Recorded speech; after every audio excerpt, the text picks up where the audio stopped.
মনে রাখবেন, সফলতা হলো জাহান্নাম থেকে বাঁচা। আপনি কোনো প্রতিষ্ঠানে সিইও হয়েছেন, এমডি হয়েছেন, অথবা ওইখানকার চেয়ারম্যান হয়েছেন, মালিক হয়েছেন, কিচ্ছু যায় আসে না।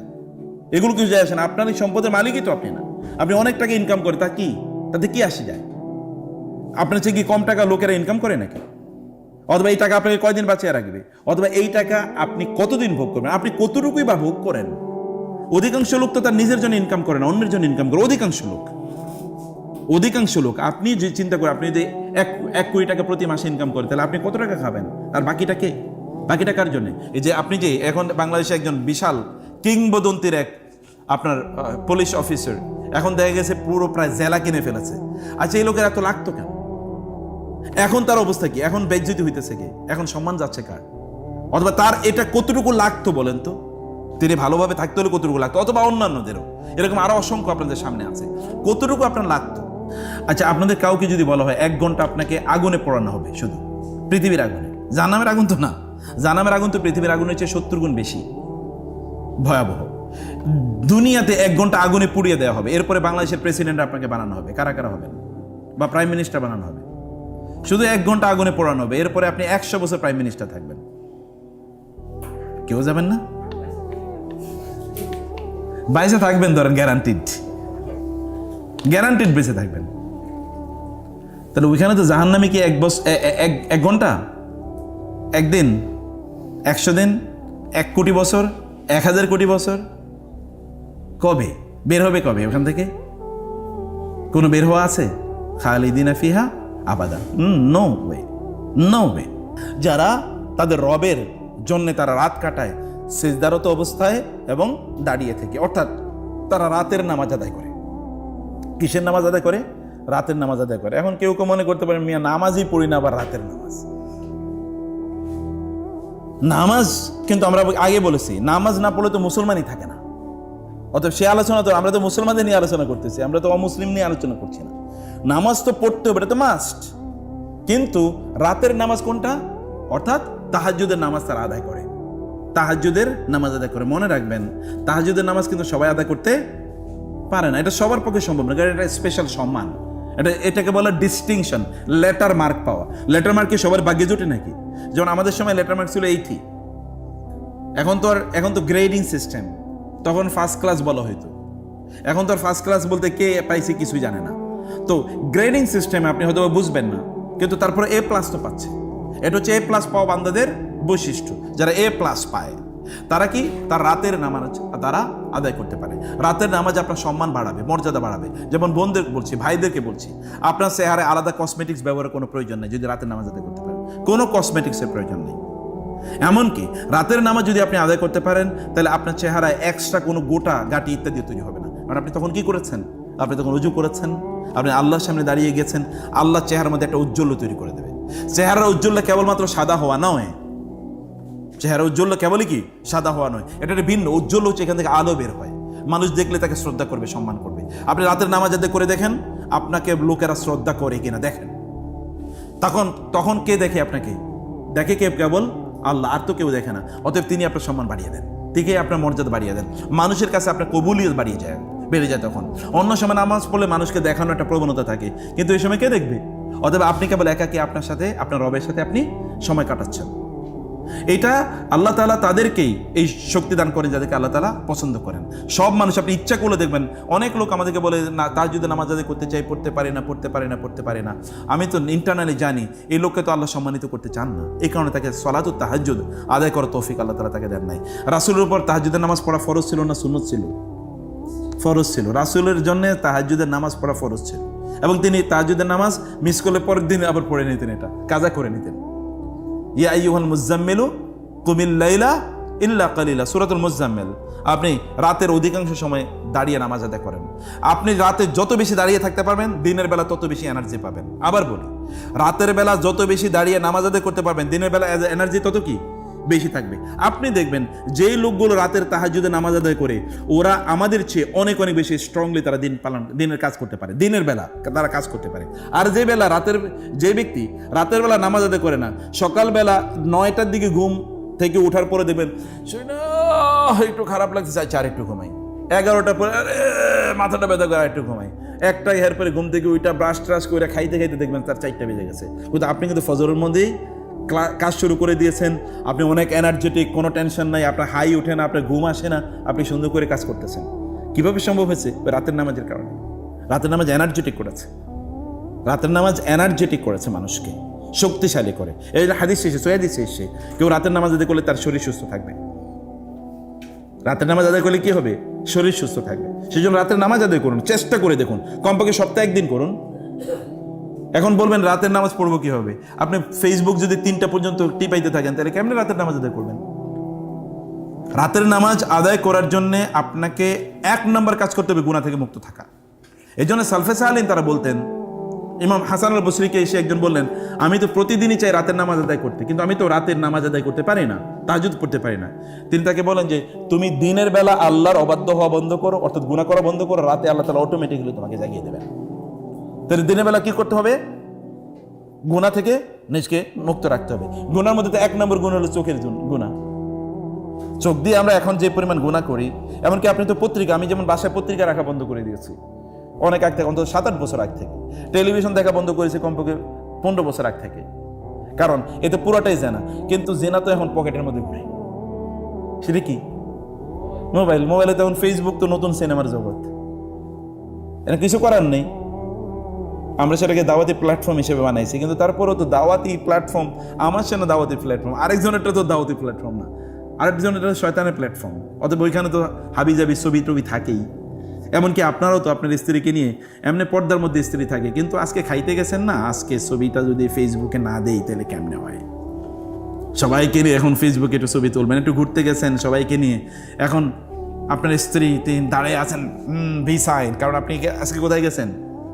আজকে টর্নেডো দেখতে গেছেন।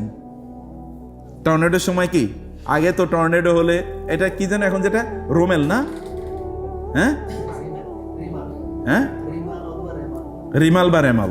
তো এখন রিমাল বা রেমাল যেটা চলতেছে, কোনো এক সময় যদি বলা হতো 4, 5, 6 নম্বর বিপদ সংকেত, তখন লোকেরা ঘর থেকে নামতো না। আর এমন একটা কিয়ামতের আগে আগে আমরা পড়ছি, বলা হচ্ছে 10 নম্বর বিপদ সংকেত, এখন লোকেরা কক্সবাজারে যায় বিপদ সংকেত দেখার জন্য।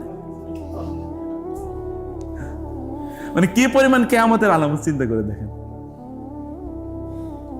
এই সময় লোকদের ঘরে থাকার কথা, আল্লাহ জিকির করার কথা, আল্লাহর কাছে ক্ষমা চাওয়ার কথা, আল্লাহ মাফ করে দিও, এরাই এখানে দেখতে যায়। কত ভয়ঙ্কর মানুষের অবস্থা, কত নিচে মানুষ নেমেছে।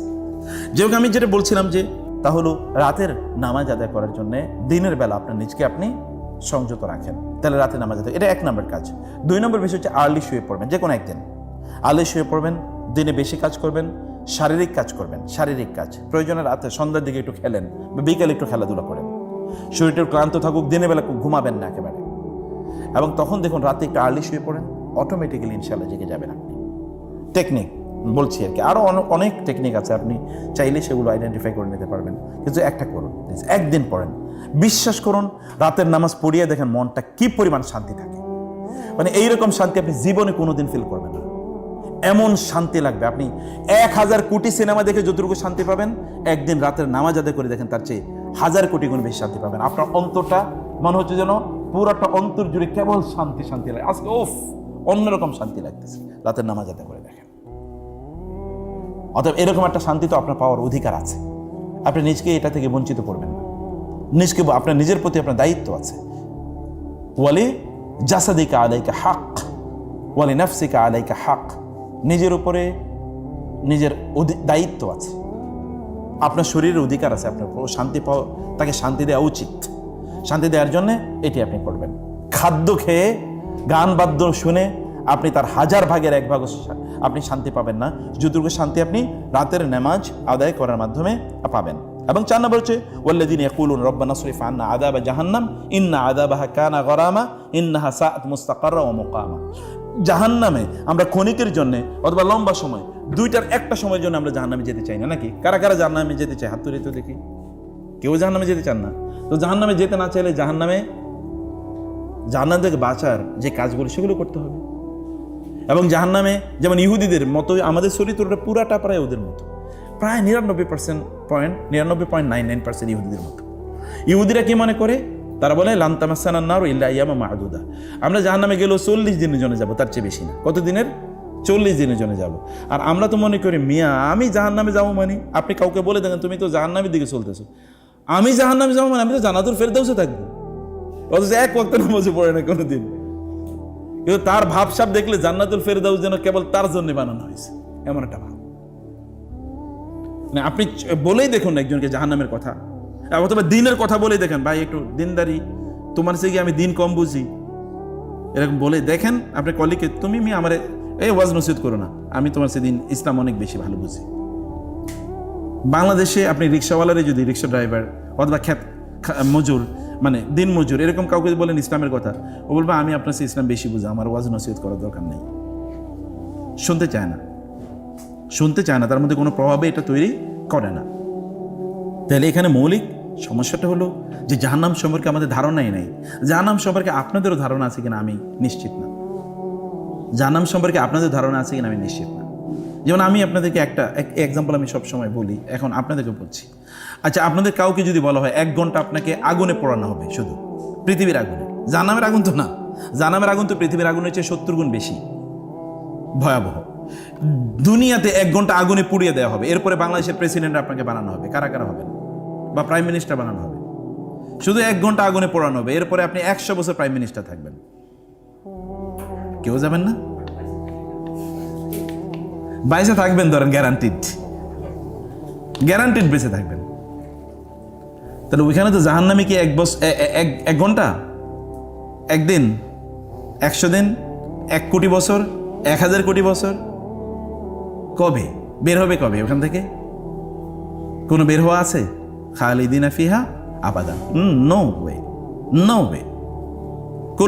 কুল্লামা আরাদু আন ইয়াখরুজু মিনহা উঈদু ফিহা, ওখান থেকে বের হতে চাইলেই তারপরে মুগুর দিয়ে আবার তাকে সেখানে ছুঁড়ে ফেলে দেওয়া হবে, বের হওয়ার কোনো উপায় নাই। এরকম একটা জায়গায় লোকেরা যখন যাবে, তাহলে সেই জায়গায় আমরা যেন না যাই, এটা আল্লাহর কাছে দোয়া করতে হয়, প্রার্থনা করতে হয়, আল্লাহ এখানে যেন আমি না যাই, এখান থেকে আমাদেরকে বাঁচাও। এটা একটা স্পেশাল দোয়া। জাহান্নামের এই চিন্তাটা মানুষের মধ্যে থাকা উচিত। আমি বলছি যে প্রত্যেকটা গুণ, একটা গুণই যথেষ্ট আপনাকে ভালো মানুষ বানানো জানে, এটা একটা গুণ। কেবল জাহান্নামের ভয়টাই আপনাকে করে দিতে পারে, মুক্তি দিতে পারে, কেবল জাহান্নামের ভয়, আর কোনো কিছু লাগে না। ওখানে গেলে এই হবে। এখন জাহান্নামে তো চিন্তা আমাদের মধ্যে নেই, জাহান্নামের আলোচনাও চলে না, এমনকি মৃত্যুর আলোচনাও তো আমরা করি না। আপনার স্ত্রীকে গিয়ে বলেন তো, আমি যদি মারা যাই, না খারাপ কথা বলতে নাই। মৃত্যু কি খারাপ কথা নাকি? মৃত্যু তো সবচেয়ে বড় সত্য। আপনার বাবা মার সামনে বলেন তো যে মৃত্যুর কথা, তুমি কি খারাপ কথা মুখে না আনলে চলে না তোমার? মানে এটাকে খারাপ কথা হিসেবে তারা মনে করছে, এটা তো খারাপ কথা, এটা বাস্তবতা। তাইলে আমার মৃত্যুর পর আমার ডেস্টিনেশনটা কোথায় হবে? মনে রাখবেন, সফলতা হলো জাহান্নাম থেকে বাঁচা। আপনি কোনো প্রতিষ্ঠানে সিইও হয়েছেন, এমডি হয়েছেন, অথবা ওইখানকার চেয়ারম্যান হয়েছেন, মালিক হয়েছেন, কিচ্ছু যায় আসে না, এগুলো কিছু যায় আসে না। আপনার এই সম্পদের মালিকই তো আপনি না। আপনি অনেক টাকা ইনকাম করে, তাতে কি আসে যায়? আপনার চেয়ে কি কম টাকা লোকেরা ইনকাম করে নাকি? অথবা এই টাকা আপনাকে কয়দিন বাঁচিয়ে রাখবে? অথবা এই টাকা আপনি কতদিন ভোগ করবেন? আপনি কতটুকুই বা ভোগ করেন? অধিকাংশ লোক তো তার নিজের জন্য ইনকাম করে না, অন্যের জন্য ইনকাম করে। অধিকাংশ লোক আপনি যে চিন্তা করেন, আপনি যদি 1 কোটি টাকা প্রতি মাসে ইনকাম করে, তাহলে আপনি কত টাকা খাবেন? আর বাকিটা কার জন্য? এই যে আপনি যে এখন বাংলাদেশে একজন বিশাল কিংবদন্তির আপনার পুলিশ অফিসার, এখন দেখা গেছে পুরো প্রায় জেলা কিনে ফেলেছে। আচ্ছা, এই লোকের এত লাগতো কেন? এখন তার অবস্থা কি? এখন বেজ্জতি হইতেছে কি? এখন সম্মান যাচ্ছে কার? অথবা তার এটা কতটুকু লাগতো বলেন তো? তিনি ভালোভাবে থাকতে হলে কতটুকু লাগতো? অথবা অন্যান্যদেরও এরকম আরো অসংখ্য আপনাদের সামনে আছে, কতটুকু আপনার লাগতো? তাহলে সফলতা কি? অনেক সম্পদের মালিক হওয়া? সম্পদের মালিক হওয়া সফলতা না। প্রকৃত সফলতা জাহান্নাম থেকে বাঁচা, প্রকৃত সফলতা। তাহলে একটা মেয়েকে সফলতা শয়তান আমাদের সামনে তুলে ধরেছে। আপনার সন্তান যদি বিসিএস ক্যাডার হয়, আপনি যদি বিসিএস ক্যাডার হন, অথবা আপনি যদি একজন বড় ব্যাংকার হতে পারেন, আপনি যদি একটা বড় ইন্ডাস্ট্রির মালিক হন, অথবা যদি ভালো কোন, এখন তো ধরেন আমাদের সফলতা তো বিয়ে করার, মানে যে সন্তান একটা বিয়ে করছে এটাই তো সফলতা। এরপরে মনে করছে কি সন্তান হয়েছে এটাই তো সফলতা। তারপরে মনে সন্তানের ভালো একটা স্কুলে ভর্তি করেছে এটাই তো সফলতা। তারপরে মনে করছে কি সন্তান ভালো একটা কলেজে ভর্তি হচ্ছে এটাই সফলতা। তারপরে মনে করছে ভালো ইউনিভার্সিটির সফলতা, ভালো ইউনিভার্সিটির পরে চাকরি হচ্ছে না, চাকরিটা সফলতা। চাকরির পরে তা তো চলে না, এরপরে যদি চাকরিতে একটা ভালো পোস্ট পজিশন প্রমোশনে, তাহলে সফলতা। আসলে সফলতা কোনটা শুরু হয়েছিল জানি না, এর আগের গুলো তো একটা সফলতা না। যে বাচ্চা আপনার জন্ম নিয়েছে, একে আপনি কি কোনো সময় আদর করতেন, পরবর্তীতে আদর করতেন এবং মনে হচ্ছে ওরে খায়া ফেলায়, এত সুন্দর লাগে বাচ্চাকে, চুমু দিয়ে মনে হচ্ছে না আপনি খেয়ে ফেলবেন, কিন্তু কোনো এক সময় ওর আচরণ মনে তোর আজকে খাইয়াই ফেলাবো। আগের খায়া ফেলানো আর পরের খায়া ফেলানো কি একরকম হলো? একরকম না। তাহলে সফলতা আসলে কোনটা? সফলতা আর আমরা আসলে আমাদের মানদণ্ডই নাই। মূল সফলতা যে হারিয়ে ফেলছি, এই জন্য ওয়াজাইয়ানা লাহুমুশ শাইতানু আমালাহুম ফাসাদ্দাহুম আনিস সাবিলি ওয়া হুম মুআরিদুন। আল্লাহ তাআলা বলেছেন শয়তানের কাজ হচ্ছে আপনাদের কাছে দুনিয়ার বিভিন্ন জিনিস যেগুলো ব্যর্থতা, এগুলোকে সফলতার মতো করে উপস্থাপন করা। এটা টেলিভিশনে বিজ্ঞাপনের মতো, যত 2 নম্বর জিনিস তত বিজ্ঞাপন কি বেশি, তত অ্যাট্রাকটিভ বিজ্ঞাপন। যত 2 নম্বর তত 1 নম্বর হিসাবে দেখানো হয়, তত বিজ্ঞাপন ভালো হয়। শয়তানের কাজ হচ্ছে বিজ্ঞাপন দিয়ে প্যাকেজিং করা, অ্যাডভার্টাইজিং করা, এটাকে মনোক দিয়ে সুন্দর করে উপস্থাপন করা। এবং সর্বশেষ আমি বলি যে লাস্ট 2-3টি কথা বলে দেই। এইটি আপনারা জানেন যে ওয়াল্লাযীনা ইযা আনফাকু লাম ইউসরিফু, অর্থাৎ যারা ব্যয় করে তারা 2 রকম ব্যয় করে না। একটা হচ্ছে তারা কি খুবই অপব্যয় করে না। অপচয় অপব্যয় দুটো ভিন্ন জিনিস। অপচয় মানে কি জানেন? অপচয় হচ্ছে হারাম, যেমন সিগারেট খাওয়া, মদ খাওয়া, সিনেমা দেখা ইত্যাদির জন্য ব্যয় করা, এটা তো হারাম। আর হলো অপব্যয়, অপব্যয় হচ্ছে হালাল পথে ব্যয় করা। যেমন আপনার একটা মোবাইল আছে, মোবাইলটা এখন প্রতিদিনই আপনার মাথায়, আরে এটা তো কি বলে, এটা তো একটু ওল্ড ভার্সন, একটা নিউ ভার্সন লাগবে আপনার। এখন প্রতিদিনই কেবল চিন্তা, আইফোন 15 বাজারে চলে এসছে, আমার কাছে এখন মাত্র 12 আছে, 12 আছে, এটা তো চলে না, আমার প্রেস্টিজ ইজ পাংচার্ড। এখন আপনার ওয়াইফ বাজারে গিয়ে প্রতিদিনই ওই ব্যাগটার দিকে, আহা কবে এই ভ্যানিটি ব্যাগটা আমি কিনতে পারবো, যেই দিন আমি ওটা কিনতে পারবো সেই দিনই আপনার গাড়ির মডেলটা পুরানো হয়ে গেছে, একটা নতুন গাড়ির মডেল আপনাকে নিতে হবে। বাসাটা আগের চেয়ে ছোট, এখন ছোট হয়ে গেছে, আরেকটু বড় বাসা আপনার নেওয়া লাগবে। কেবল আপনার কি আপনি এগুলোর জন্য আপনি হালাল পথে আপনি ব্যয় করছেন, কিন্তু আপনি আরো বেশি করছেন। ফোন একটা আছে, এখন 2টা লাগবে, আপনার 3টা লাগবে। এগুলো নিয়ে আপনি কেবল একদল লোক আছে। আরেক দল তো আছে কি ওয়ালাম ইয়াকতুরু, তারা একেবারে ব্যয় করে না। এমনকি ওয়াইফ টাকা চাইলে যদি তাকে আমার একটু হাত খরচের টাকা দেয়, কেন গত মাসে তোমার 500 টাকা দিয়েছিলাম না, গত মাসে 500 টাকা কোথায় ব্যয় করছো তার আগে হিসাব দাও, এরপরে এই মাসে আপনি তাকে 100 টাকা দেওয়ার প্ল্যান করছেন, তাই না? অতএব আরেক দল আছে, তারা খুবই স্টেঞ্জে, তারা কেবল তারা কি, এমনকি আপনারও যেটা করেন, যদি আপনার করেন তাহলে এটা করবেন না। তাহলে আপনার ওয়াইফ এবং বাচ্চারা সব গ্রামে থাকে, আপনি 3-4 মাস পরে একবার বেড়াইতে যান গ্রামে, আর ইনকাম করতেছেন, সাভারের জায়গা রাখছেন, এখন বসুন্ধরাতে একটা ফ্ল্যাট কেনার জন্য চিন্তা করছেন, কার জন্য করতেছেন? ইনকাম করতেছেন কার জন্য? ওদের তো এটা হক, অতএব ওদেরকে আপনি না দিয়ে আপনি কার জন্য এগুলো জমা করছেন? এটা করবেন না। এটা বৈশিষ্ট্য না। বৈশিষ্ট্য হচ্ছে আল্লাহর ইবাদুর রহমানের বৈশিষ্ট্য হচ্ছে তারা যা ইনকাম করে তারা তা কি করে, তারা তা হালাল পথে বৈধভাবে তাদের জন্য তারা যথাযথ তারা ব্যয় করে। আবার সব ব্যয় করে একেবারে শেষ করে দেয় না। ক্রেডিট কার্ড ব্যবহার করছেন, ইনকাম করছেন 50,000 টাকা, কিন্তু অলরেডি খরচ 1 লাখ টাকা, বাকি আরো 50,000 টাকা ক্রেডিট কার্ডে রয়ে গেছে। আপনার এটা করার দরকার, এটাও আপনার জন্য নিষিদ্ধ। অতএব 2টাই করা, একটা অতি ব্যয় আর এটা কি কম ব্যয়, 2টার একটু আপনি করতে পারবেন না। এন্ড লাস্ট পয়েন্ট হচ্ছে ওয়াল্লাযিনা লা ইয়াদউনা মা আল্লাহি ইলাহান আখারা, যারা আল্লাহ সুবহানাহু ওয়া তাআলার সাথে শিরক করে না, এবং যারা আল্লাহ ছাড়া অন্য কাউকে ডাকে না, এবং তাদের সন্তানদেরকে তারা হত্যা করে না, এবং যারা যদি কখনো ভুল করে তখন তারা তাদের রবের কাছে ক্ষমা চায়। ভুল না করলেও তারা আল্লাহর কাছে কি করে, তারা তওবা করে। আপনি মনে করছেন আপনি ভুল করেন, তাহলে তওবা করার দরকার কি? না, আপনি তওবা করবেন। তওবা করার কারণে আল্লাহ আপনার মর্যাদা বাড়িয়ে দেবেন, এবং ভুল করা থেকে আল্লাহ তাআলা আপনাকে রক্ষা করবেন। এবং ফাইনালি যারা আল্লাহর কথাগুলো শোনার পর তাদের অন্তরে কি একটা ধাক্কা লাগে, যেমন আপনারাও এতক্ষণ শোনার পরে অন্তরে ধাক্কা লাগছে কি আমি জানি না, ধাক্কা লাগলে বোঝা যাবে যে আপনি কি ওই ক্যাটাগরির লোক। আর ধাক্কা না লাগলে যদি কিছুক্ষণ পরে আপনার চোখটা বন্ধ হয়ে আসতেছে এবং এখন একটু গুম ডুলু ভাব, তাহলে বোঝা যাবে আসলে কোনো ইম্প্যাক্ট তৈরি হয়নি। তাহলে ইবাদুর রহমানের অন্তর্ভুক্ত আপনি হতে পারেন। ইবাদুর রহমান মানে আপনার চোখ একটু বড় হচ্ছে, এই কি শোনা হচ্ছে, কি একটু কীভাবে প্র্যাকটিস করতে পারি, এরকম একটা মানসিকতা আপনার মধ্যে তৈরি হচ্ছে। এবং যারা আল্লাহর কাছে দোয়া করে, হে আল্লাহ তুমি আমাদের সন্তান এবং আমাদের স্ত্রী বা স্বামীদেরকে, আমাদের কি অন্তরকে প্রশান্তকারী, চক্ষুকে শীতলকারী বানাও। স্ত্রীর জন্য দোয়া করছেন কবে জানি না আমি, আপনাদের স্ত্রীর জন্য কবে দোয়া করছেন জানি না আমি। স্ত্রীর জন্য আবার দোয়া করণ লাগে নাকি? স্ত্রীর জন্য কি আবার দোয়া করণ লাগে নাকি? স্ত্রীর জন্য দোয়া করা লাগে না, স্ত্রীর জন্যই দোয়া করা লাগে। স্বামীর জন্য কবে দোয়া করছে আমি জানি না, স্বামীর জন্যই দোয়া করা লাগে। এই দোয়া আমাদেরকে করতেই হয়, এটা আমাদেরকে করতে হয়, যেন তাদের দিকে তাকালে দুটো কোররাত আয়ুন মানে হচ্ছে তাদের দিকে তাকালে আপনার চোখটা শান্ত হয়ে যায়, প্রশান্ত হয়ে যায়, আপনার অন্তরটাকে শান্ত হয়ে যায়। অথবা তার দিকে তাকিয়ে এইভাবে তাকিয়ে থাকতে মনে চায়, কি সুন্দর একটা স্ত্রী আমি পাইছি মাশাআল্লাহ। অথবা স্বামীর দিকে তাকিয়ে তার অন্তর প্রশান্ত হয়, অথবা দিকে তাকিয়ে থাকতে মনে চায়, আলহামদুলিল্লাহ আমার আল্লাহ তাআলা একটা ভালো স্বামী দিয়েছে। এমন আজকে বাসায় গিয়ে প্র্যাকটিস করে দেখেন স্ত্রীর দিকে এতক্ষণ তাকিয়ে থাকতে পারেন কিনা, কতক্ষণ তাকিয়ে থাকতে পারেন। তাকিয়ে থাকলে আবার উনি ভয় পেয়ে যায়, রে ভূত কই থেকে আইলো, এরকম ভয় পায় কিনা, কারণ এতদিন তো এভাবে তাকার নেই, কি ব্যাপার আমারে খায়া ফেলাইবা নাকি, এরকম যেন না। আসলে সত্যিকার অর্থে প্রশান্তির সাথে তাকিয়ে থাকতে পারেন কিনা, এটা রিলেশনটা এভাবে বিল্ড আপ করা দরকার, তাইলে আপনি ইবাদুর রহমান হতে পারবেন। আল্লাহ সুবহানাহু ওয়া তাআলা সত্যিকার অর্থে আমাদেরকে ইবাদুর রহমান হওয়ার তৌফিক দান করুন। আল্লাহুম্মা আমিন। হাদা ওয়া সাল্লাল্লাহু সুবহানাহু ওয়া তাআলা নবিনা মুহাম্মদ ওয়া আলিহি ওয়া সাহবিহি আজমাইন। সুবহানাকাল্লাহুম্মা ওয়া বিহামদিকা আশহাদু আল্লা ইলাহা ইল্লা আনতা আস্তাগফিরুকা ওয়া আতুবু ইলাইক। ওয়াসসালামু আলাইকুম ওয়া রাহমাতুল্লাহি ওয়া বারাকাতুহু।